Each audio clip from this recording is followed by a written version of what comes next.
Hello HSBT के सभी student, जैसा कि मैंने आप लोगों को कहा था, जो आपसे रिलेटेड कोई भी अपडेट हो या फिर आप सभी स्टूडेंट की कोई भी प्रॉब्लम जिसका सलूशन अगर आप लोगों को आपके एफर्ट से नहीं पता चलता है तो इसी वीडियो के डिस्क्रिप्शन में मेरा टेलीग्राम ग्रुप का लिंक और साथ साथ पर्सनल व्हाट्सअप नंबर भी डला है, जहाँ आप सभी स्टूडेंट अपनी सारी प्रॉब्लम, या वो आपके एग्जाम से रिलेटेड हो, आपके पेपर पैटर्न से रिलेटेड हो, आपके रिजल्ट से रिलेटेड हो, आपके इंपॉर्टेंट क्वेश्चन से रिलेटेड हो, या कोई और भी प्रॉब्लम आप सभी स्टूडेंट तक आती है, तो आप सभी स्टूडेंट से मेरा पर्सनली रिक्वेस्ट है आप मेरे से शेयर करें और उससे रिलेटेड जो भी जेन्युइन सोल्यूशन होगा, जैसा अभी तक मैं रखता आया हूँ, आगे भी आप सभी स्टूडेंट तक पहुँचाने की 100% कोशिश करूँगा। और अभी की जो हमारी वीडियो है, जैसे कि आप लोगों के कई सारे स्टूडेंट के जो मेरे पास डिमांड आए कुछ इंपॉर्टेंट सब्जेक्ट से रिलेटेड और उसके इंपॉर्टेंट क्वेश्चन से रिलेटेड, तो पहले तो मैं आप लोगों को बता देना चाह रहा हूँ, जो ये जो आपने टोटल 5 सब्जेक्ट बताए हैं, इसमें ये जो आपके 2 सब्जेक्ट हो गए, एक आपका कॉन्क्रीट टेक्नोलॉजी जो ये कम्प्लीटली थ्योरी है, सिविल ब्रांच का है। सेकंड आपका एस्टिमेटिंग एंड कॉस्टिंग, ये भी सिविल ब्रांच का है। और ये दोनों जो है ये मेरे अकॉर्डिंग अभी 3rd सेमेस्टर का है और ये जो है मेरे अकॉर्डिंग अभी 5th सेमेस्टर का है। और एक आपका सब्जेक्ट आया था केमिस्ट्री को लेके, जिसका भी पेपर में काफ़ी टाइम है। एक आपका एफआईटी को लेके, और एक जो मेरे पास सबसे इम्पॉर्टेंट जो बुक है जिसका नाम है स्ट्रेंथ ऑफ मटेरियल, इसके इंपॉर्टेंट क्वेश्चन को लेके, तो इससे रिलेटेड मैंने वीडियो लाए हैं। तो पहले तो मैं आप सभी स्टूडेंट को बता देना चाह रहा हूँ, देखिए जितने भी आपके सब्जेक्ट है, या वो आपका थ्योरी वाला हो या न्यूमेरिकल वाला हो, ध्यान रखना अब की बार आपने जितने भी पेपर दिए हैं, या आप किसी भी ब्रांच के स्टूडेंट क्यों ना हो, सिविल हो, मैकेनिकल हो, इलेक्ट्रिकल हो, कंप्यूटर साइंस हो, ऑटोमोबाइल्स हो, या XYZ जो भी आप ब्रांच के स्टूडेंट हो, जितने भी आपके थ्योरी वाले सब्जेक्ट है उसमें आप लोगों ने देखा है जो थ्योरी का जो लेवल रहा है वो मॉडरेट टू डिफ़िकल्ट गया। और जो भी आपके न्यूमेरिकल वाले सब्जेक्ट है उसमें मैंने ऐसा देखा जो भी न्यूमेरिकल जो है वो काफ़ी ईजी आ रहे। और अगर आपने जितने भी न्यूमेरिकल वाले सब्जेक्ट है, या काफ़ी सारे, जैसे आप स्ट्रेंथ ऑफ मटेरियल की ही बात कीजिए, तो कुछ स्टूडेंट को ऐसा लग रहा है जो स्ट्रेंथ ऑफ मटेरियल में सिर्फ मैं थ्योरी करके आ जाऊँगा तो मेरा रिजल्ट हो जाएगा। तो मैं आप लोगों को बता देना चाह रहा हूँ, आप इस वहम को दिमाग से बिल्कुल निकाल लो, क्योंकि जितने भी हमारे न्यूमेरिकल वाले सब्जेक्ट है उस सारे न्यूमेरिकल वाले सब्जेक्ट में एग्जाम में अगर 60 नंबर का पेपर है तो उस 60 नंबर का आप 60% टू 65% मान लीजिए न्यूमेरिकल का वेटेज है, और बाद बाकी आपका क्या है, थ्योरी है। तो अपनी तैयारी जब भी करो, जो भी स्टूडेंट अभी पेपर देने जा रहे हो स्ट्रेंथ ऑफ मटेरियल का, या जो भी आपका एस्टिमेटिंग एंड कॉस्टिंग जो आपका न्यूमेरिकल वाला सब्जेक्ट है, ध्यान रखना सबसे ज़्यादा टारगेट आप न्यूमेरिकल को करिए, और साथ साथ थ्योरी आप लोगों ने पढ़ाई है तभी आपका रिजल्ट होगा। लेकिन अगर आप लोग ये सोच रहे हो जो सर हम थ्योरी के बदौलत पेपर निकाल देंगे, ये बिल्कुल भी ऐसा अब की बार पॉसिबल नहीं है। अब रही बात जैसे कि सर इनके इंपॉर्टेंट क्वेश्चन आप कब प्रोवाइड करोगे, कई सारे स्टूडेंट के मन में कंफ्यूजन है। तो जैसा मैंने आप लोगों को कहा था, जो भाई एग्जाम से, हर एग्जाम से 2 दिन पहले, जैसे मान लीजिए जिन भी बच्चों का पेपर 7 तारीख को है उनका इंपॉर्टेंट क्वेश्चन के वीडियो 5 तारीख, मतलब कल या परसों आप लोगों को आ जाएंगे। जिन भी स्टूडेंट का पेपर, जैसे कि केमिस्ट्री की बात की जाए तो मेरे अकॉर्डिंग केमिस्ट्री के पेपर में भी काफ़ी टाइम है, और रोज़ मैं देखता हूँ मेरे पास मैक्सिमम स्टूडेंट का मैसेज आता है, सर इंपॉर्टेंट क्वेश्चन बता दीजिए। उसी इंपॉर्टेंट क्वेश्चन के चक्कर में तो आज HOD के सामने खड़ा होना पड़ गया, आपको मैं सीरियसली बता रहा हूँ। ठीक है, कल शायद आप लोगों ने वीडियो देखी होगी, उसमें 1-2 कॉलेज के ही है, ज़्यादा नहीं, क्योंकि हरियाणा के जो 90% जो कॉलेज है, मैं आपको अभी भी बताता हूँ, उनके टीचर कहीं ना कहीं ऐसा तो है जो भाई मेरे को हल्का फुल्का कहीं सपोर्ट करते हैं। लेकिन कुछ कॉलेज ऐसे है, वो स्टार्टिंग से ही मैं आपको बता रहा हूँ, जो बिल्कुल मेरे को ना ऐसा देखते ना जैसे एकदम घिन की नज़र से, हाँ भाई कुछ नहीं ऐसा ऐसा। तो उन्हीं में से 1-2 टीचर थे जिनके मन में था जो हाँ भाई हम बोर्ड को मेल डालेंगे, शायद वो टीचर इस वीडियो को देख भी रहे। और मैं आज उन्हीं में से एक HOD के पास गया भी था, तो उनके मन में जब मैंने पूछा जो सर आपको ऐसा क्यों लगा, क्योंकि देखिए मुझे इस बात का बिल्कुल भी डर नहीं था, जो अगर वो अपने सेक्रेटरी साहब को मैसेज करते या वो सेक्रेटरी साहब को मेल करते तो मेरे खिलाफ एक्शन होता, ये सारी बातें ना आप ऐसे समझो, शायद वो भी सर टीचर इस वीडियो को देख रहे, उनके लिए होगा हाँ ऐसा वैसा दिस डैट, और आई होप 5-10% हो सकता है मेरे ऊपर भी कोई एक्शन होता, मैं आपको सीरियसली बता रहा हूँ। मैंने जब पूछा सर आपके मन में क्या था, क्योंकि आज मैंने जब देखा, कल मैं काफ़ी गुस्से में आ गया, जो भाई जब ऐसा कुछ है नहीं तो आप लोग क्यों बिना मतलब की चीज़ें उड़ा रहे हो। तो उनका कहना एक ही था, जो हमें ऐसा लग रहा है जो आप पेपर लीक करवा रहे हो। एक बात बताओ, मतलब मैं इतना ऐसा हो गया, जो बोर्ड का पेपर मैं लीक करवा दूं, मतलब बोर्ड वाले जो है वो बेवकूफ़ है, ऐसे देखेंगे हाँ भाई क्या है, कैसे है, हो रहा है, होने दो, ऐसा नहीं है। बट मैं जब उनसे मिला, मैंने उनको सारी बातें बताई, तो फिर उन्होंने लगा हाँ भाई ऐसा कुछ नहीं है। आप एक बात बताओ, सुनो, आप किसी भी बोर्ड का एग्जाम्पल ले लो, CBSE का अभी पेपर होने वाला, आप लोग जाके देखिए, कई लोग इंपॉर्टेंट क्वेश्चन बता रहे हैं। आप अब आने वाले टाइम में एसएससी का पेपर होगा, आप रेलवे का पेपर देखिए, सब इंपॉर्टेंट क्वेश्चन बताते हैं, हाँ भाई ये कर लो ये कर लो ये कर लो, पेपर वहीं से बनता है। ठीक है, सेम उसी अकॉर्डिंग मैं भी बता रहा हूं। अरे यार बिना सबूत के एक बात बताओ, आप कह रहे हो मैं पेपर लीक करवाता हूं, मैंने उनके सामने एक ही बात रखा, तो आप इस बात को कैसे मानते हो जो मैं पेपर लीक करवाता हूं? कुछ तो एक सबूत दिखाइए। कहते मेरे को स्टूडेंट कहते हैं, मेरे को स्टूडेंट कहते हैं आप पेपर लीक करवाते हो। मतलब कौन सा स्टूडेंट कहता है, आप उनको बुलाओ। उन्होंने बोला नहीं हमारे पास अपडेट आता है जैसे आपके पास जाता है। तो मैं कोई बात नहीं, अगर आपको ऐसा लगता है तो फिर तो ये मेरे लिए एक सम्मान की बात होगी, जो आप एक कॉलेज के इतने बड़े एचओडी हो कि आपके पास क्वेश्चन नहीं आता और मेरे पास आ रहा है, क्योंकि मैं भी तो उसी बोर्ड का स्टूडेंट हूं।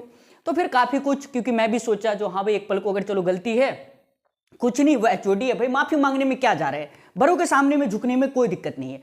लेकिन जिनका आप सम्मान कर रहे हो वही आपके बारे में खिलाफ हो जाए, वही आपके बारे में गलत बोले, तो फिर वो चीजें जो है ना झेले नहीं जाता। तो फिर उन्होंने बोला आपने कल वीडियो में ऐसा बोला है जो टीचर लेक्चर नहीं लेते, तो भाई वो तो सच्चाई मैंने बोला, बच्चे टीचर लेक्चर नहीं लेते इसलिए मुझे इंपॉर्टेंट क्वेश्चन बताना पड़ रहा है। कह रहे ये आपको किसने, मतलब मैंने आप ही के स्टूडेंट बताते कॉलेज में लेक्चर नहीं होता है। कह रहे किस स्टूडेंट ने बोला, मैं वो कैसे बता दूं जैसे आप नहीं बता रहे हो। तो यही कुछ होता रहता है। तो उनको कई सारे टीचर को ऐसा लगता है जो क्वेश्चन लीक होता है तो मैं आप लोगों को बता दूं, ऐसा कुछ नहीं है।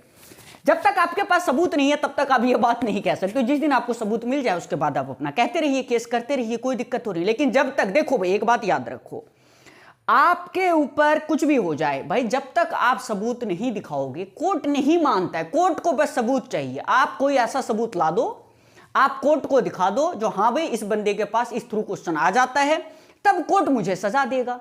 और वैसे आप कहोगे गौरव मिश्रा क्वेश्चन लीक करवा रहे बोर्ड के सेक्रेटरी भी नहीं मानेंगे, वो खुद बोलेंगे भाई मेरे पास क्या अपडेट है। लेकिन सेक्रेटरी साहब अपने हैं, तो मुझे इस बात का कोई खास डर नहीं रहता। मैं आपको सीरियसली बता रहा हूं भाई, बिल्कुल। मैं जब मेरे से गलती होती है मैं आपको सीरियसली बता रहा हूं वीडियो के माध्यम से। जिस एचओडी के बारे में मैं कभी कभी गलत बोल देता हूं, मैं उनको कॉल करके माफी मांगता हूं, मुझे जब लगता है हाँ भाई गलत है।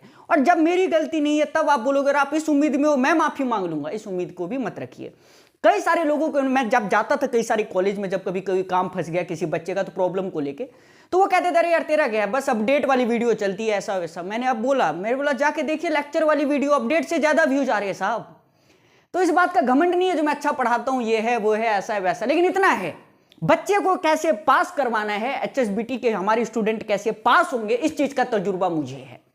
मैंने उनको भी बोला, मैं सर आपके इतना ना मैं ज्ञानी हूं ना आपके तरह मेरी इतनी किस्मत अच्छी है जो मैं एक कॉलेज का एक अच्छे कॉलेज का इतने बड़े पोस्ट मैं एचओडी रहूं, ना आपके इतना मेरा एक्सपीरियंस है, मैं इस बात को एक्सेप्ट कर रहा हूं। बट मुझे इतना पता है जो एचएसबीटी के स्टूडेंट का रिजल्ट कैसे होगा, बस उसके अलावा मैं कुछ नहीं जानता। ना मुझे पढ़ाना आता है, ना मेरे सब्जेक्ट पे पकड़ है, मैं सीरियसली उनको बता के आया हूं, कुछ नहीं है। बस इतना पता है बच्चों का पेपर निकलेगा कैसे। अगर आपको ये बात लग रहा है जो मैं क्वेश्चन लिख करवाता हूं तो आप प्रूफ ढूंढिए। उन्होंने भी फिर मेरे को काफी कुछ समझाया, चलिए कोई बात नहीं। मैंने माफी भी मांगा, माफी इस बात का मांगा जो भाई मैंने गुस्से में काफी कुछ बोल दिया वीडियो में। उन्होंने बोला वीडियो रिमूव होना, बोला मैं वो नहीं होने वाला, वो कुछ हो जाए, एक वीडियो जो डल गई वो रिमूव बिल्कुल नहीं होगी। जिस वीडियो में माफी मांगी वो वीडियो भी डली हुई है, जिसमें जो बोला है वो भी डली हुई है, एक वीडियो रिमूव नहीं होगा यूट्यूब पे से। जैसा आपको सही लगे आप अपने तरीके से करिए, मैं अपने तरीके से करूंगा। तो यही सारा है। इसी सारे क्वेश्चन के चक्कर में मैं आपको सीरियसली बता रहा हूं, ये जो मैं इंपॉर्टेंट क्वेश्चन जो देता हूं ना बेटा, ये उनको हजम नहीं हो रहा, उनको लग रहा है मैं पेपर लीक करवाता हूं, ऐसा नहीं है। बट इतना है, जिस दिन आप सबूत ढूंढ के ले आओ उस दिन आप मेरे को कोर्ट के सामने खड़े कर दो, जज साहब जो सजा देंगे हम सजा सुनने को मंजूर है। लेकिन जब तक आपके पास कोई सबूत नहीं है, पुराने यार इतने नए खिलाड़ी है क्या जो कोई काम करेंगे सबूत देके, छोड़िए साहब, है ना ये चीजें। मैं भी उसी बोर्ड का स्टूडेंट हूँ और उसी बोर्ड का नहीं, अच्छे कॉलेज का सबसे टॉपर बैक बेंचर था। एक होता स्टूडेंट, एक होता अच्छे कॉलेज का स्टूडेंट, एक होता अच्छे कॉलेज का बैक बेंचर, मैं वैसा स्टूडेंट रहा हूं। ठीक है, तो इसलिए मैं सभी स्टूडेंट से कहूंगा जो हो रहा है दुनिया में चलने दो, ज्यादा दिमाग लगाने की जरूरत नहीं है। बट एक बात याद रखो, मेहनत करके पढ़ना है। और जो ये आपके टॉपिक है ना, जैसे कि कई सारे स्टूडेंट का केमिस्ट्री को लेके है, जो सर केमिस्ट्री के इंपॉर्टेंट क्वेश्चन तो आप लोग जो कहते हो ना सर एस्टीमेट कॉन्क्रीट टेक्नोलॉजी, आपको लगता है क्या भाई सर ने बता दिया, सर को याद नहीं है। मुझे हर एग्जाम का सारा कुछ पता है, कब कौन सा एग्जाम होना है, और मेरे पास सारे अपडेट। देखो अगर मैं आपको 2 दिन पहले भी इंपॉर्टेंट क्वेश्चन दे देता हूं तो इतना तो पक्का है भाई जो 2 दिन है, जिस बच्चे ने पढ़ लिया उसका पेपर निकल जाना है। आप एक बात बताओ, आप फिजिक्स की बात करिए, आप मैथ की बात करिए, आप ईजी की बात करिए, मैं पता है मैं इनके नजर पे कब चढ़ा, एक तो मैथ वाले दिन, एक में चढ़ गया ईजी वाले दिन, और काम खराब पता है किसने कर दिया। मैं आपको सीरियसली बताऊं, हाईवे का पेपर और हाईवे के बाद ये जो रेलवे का पेपर गया, इसने तो मेरे को कंप्लीट फंसा दिया। जो भाई 30 क्वेश्चन दिया, 30 के 30 क्वेश्चन पेपर में सेम छप रहे, तो इसलिए उन लोगों को शक दिमाग में बैठ गया। शक सबके दिमाग में बैठता है, लेकिन ऐसा बिल्कुल बोलो बच्चों नहीं है। क्या मैंने गलत कहा? बोलो नहीं सर। क्या सर क्वेश्चन लीक करवाते हैं? बोलो नहीं सर। बस आप जितना कहा जाए उतना करते रहो, बाद बाकी जो हो रहा है होने दो। ये दुनिया है, काफी बड़ी दुनिया है भाई, काफी सारी बातें होती रहती है, होने दो। बस इस कान से सुनो और इस कान से निकालो, ठीक है। तो ये जितने भी आपके क्वेश्चन रहे, याद रखना जो आपका स्ट्रेंथ ऑफ मटेरियल है, इसमें जो न्यूमेरिकल है बेटा, इस न्यूमेरिकल की ज्यादा प्रैक्टिस करिएगा। और स्ट्रेंथ ऑफ मटेरियल में कौन कौन से टॉपिक करके जाने हैं कल मैं आपको बता देता हूं, कल इसका वीडियो मैं अपलोड कर दूंगा। जो आपका कंक्रीट टेक्नोलॉजी है, इसका भी जो भी इंपॉर्टेंट क्वेश्चन होगा, मैं मेरे अकॉर्डिंग इसका भी 7 तारीख को पेपर है, बट मैं कंफर्म नहीं हूं। कोई स्टूडेंट मुझे बताना कंक्रीट टेक्नोलॉजी का कब पेपर होगा, तो मैं उस अकॉर्डिंग आपके लिए इंपॉर्टेंट क्वेश्चन डालूंगा। एक आपका एस्टिमेशन है, ये एस्टिमेटिंग एंड कॉस्टिंग है, QSB quantity survey and valuation. ये 5th सेमेस्टर में अभी सिविल इंजीनियरिंग में, पहले 6 में पढ़ा करता जाता था। इसका पेपर मेरे अकॉर्डिंग 8 तारीख को है। इसका भी इंपॉर्टेंट क्वेश्चन मैं 6 तारीख को अपलोड करवाऊंगा। और ध्यान रखना एक बात, अगर आपने एस्टिमेशन में न्यूमेरिकल नहीं किया, मेरी बात मान लो, आपकी कंपार्टमेंट आएगी। अगर आपने स्ट्रेंथ ऑफ मटेरियल में न्यूमेरिकल टच नहीं किया, ये बात भी मैं लिख देता हूं, आपकी कंपार्टमेंट आएगी, इस बात को लेके कंफर्म हो जाए। और केमिस्ट्री मजे की बात है, आप बिल्कुल भी चिंता मत करो, सर आपको पहले बता के जा रहे हैं। FIT इसमें थोड़ा चिंता इसलिए करना है क्योंकि ये जो आपकी बार पूछा जाएगा थोड़ा हार्ड पेपर आएगा, मैं आपको अभी सीरियसली बता रहा हूं। देन उसके बाद और किसी भी पेपर में आपको चिंता लेने की खास जरूरत नहीं है। तो मैं सभी स्टूडेंट से रिक्वेस्ट करूंगा, जो अगर आप लोग सिविल वर्ल्ड को फॉलो करते हो तो और अधिक से अधिक फॉलो करो, और बिल्कुल भी चिंता करने की कोई भी फिक्र की जरूरत नहीं है। जैसा हो रहा है वैसा चलता जाएगा, बट मैं आपको जितना बताऊं उसके अलावा एक भी क्वेश्चन को टच नहीं करना, अगर मेरे पे भरोसा है तब। तो सभी स्टूडेंट से मैं रिक्वेस्ट करूंगा, जो आप इस वीडियो को अधिक से अधिक शेयर करें, अधिक से अधिक लाइक करें और अधिक से अधिक इस चैनल को सब्सक्राइब करें, ताकि मैं भी मोटिवेशन के साथ आप लोगों के लिए वीडियो लाता रहूं। मिलते हैं नेक्स्ट वीडियो में। Bye all of you. I hope हमारे सारे स्टूडेंट ठीक हो गए।